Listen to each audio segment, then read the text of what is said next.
Hakim said this text means this is a knowledge of ancient technology that can be abused.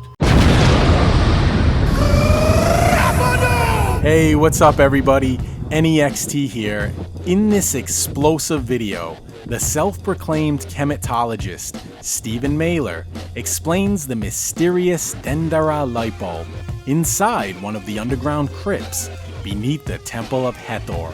We are traveling inside the temple and entering the crypt where Stephen Mailer will provide an interpretation according to what he calls the indigenous wisdom tradition of ancient Egypt, as taught by his teacher, Abdel Hakim Ayawan. Does this crypt conceal knowledge of an ancient technology that could be misused?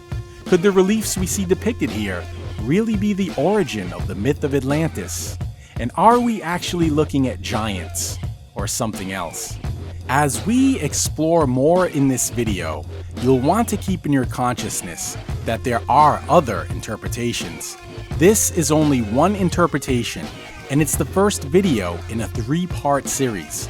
I'll come back at the end of this video to explain more, so you'll want to stick around. But in an effort to put all the pieces on the table, let's see what the author behind the discipline of Khemitology has to say about the Dendera Light Bulb.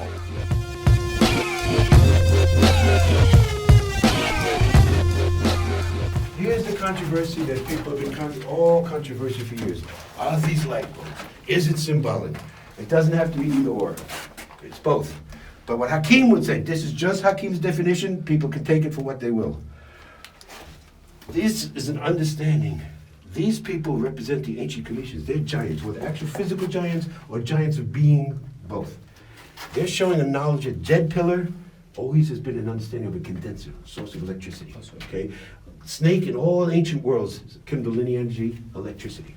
So people say it's symbolic, we say it's actual. They actually had, and it is not wireless electricity like the Great Pyramid is free energy without wires. Look, it's connected. It's connected to a point. Now, according to Abdel Hakim, this shows the ancient Khemitologist. Were they physical giants or were they mental giants? Could be both. Okay? These are the dynastic peoples. Now, this is what's traditionally called a crux tube, which is a light bulb.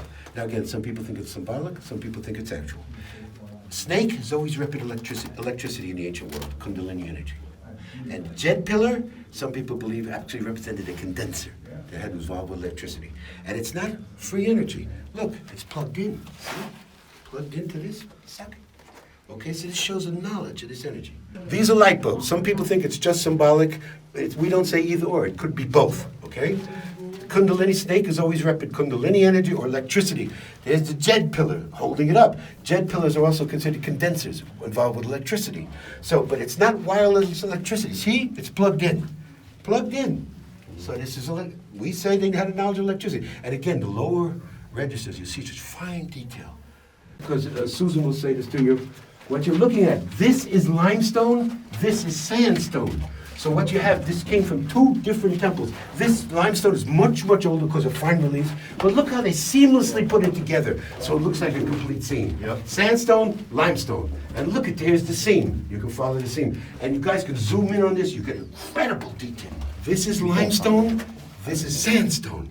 This is 2 different temples fused together. This is much older than this. But look how they fused it. Here's your seam line. Perfectly fused, it looks like it's one seam. Most people don't know that this is 2 different types of stone. Susan saw it immediately, of course. And Hakim pointed me out years ago. Limestone, sandstone. Very interesting. So this is limestone, this is sandstone. Okay. This is from 2 different temples. Much, much older temple, younger temple, and they fused it together, so it's one scene. Now, it's describing this, but I'll tell you what it describes over here.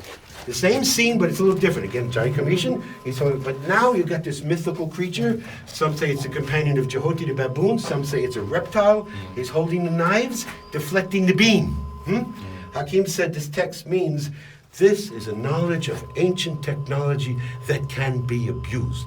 So he would say, this could be the origin of the myth of Atlantis.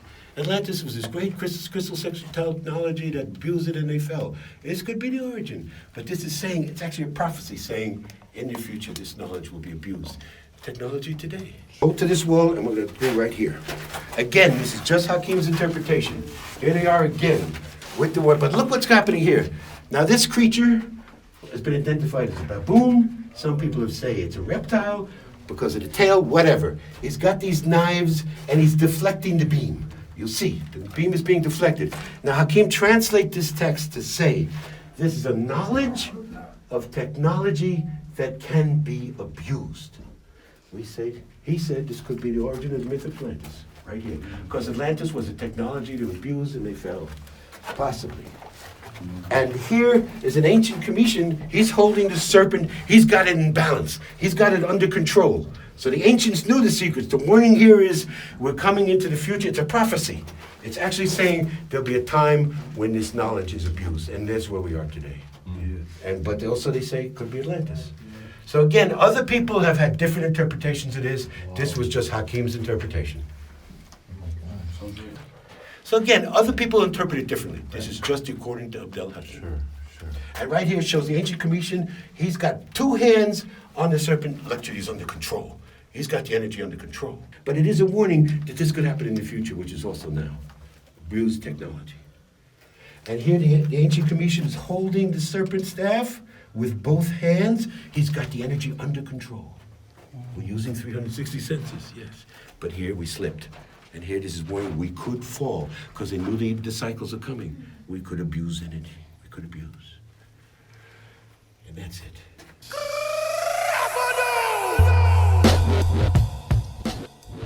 Thank you for watching, everyone. And as I mentioned at the beginning of this video, this is the first video in a 3-part mini-series exploring the mystery of Dendera's so-called light bulb. In my next video, my mentor, the late, great John Anthony West, provides us with the symbolist interpretation of the Dendera light bulb. And then in the third and final video, I will discuss the 2 previous videos in this series, adding my own insights and explaining my interpretation of these reliefs. I will also give you the Egyptological point of view, as well as provide a translation for some of the accompanying hieroglyphs that we see here in this crypt. As a disclaimer, the views of Stephen Mailer and the teachings of chemitology do not necessarily reflect my own, which I will share in the third and final video. If you enjoyed this video, please give it a like, please leave a comment, and please subscribe. If you do want to learn more about the knowledge of ancient Egypt and want to further study lost technology and symbolism, we have an upcoming event that you can be part of by joining myself, Anyextee, and engineer Christopher Dunn, author of Lost Technologies of Ancient Egypt and the Giza Power Plant, for the Lost Technologies and Symbolism Tour of Egypt, taking place this September. We will certainly be visiting the Temple of Dendera so you can see the so-called light bulb with us up close in person, as well as explore the newly opened crypts at the Dendera Temple. Until next time, everybody, this is Anyextee for Adept Expeditions, signing off.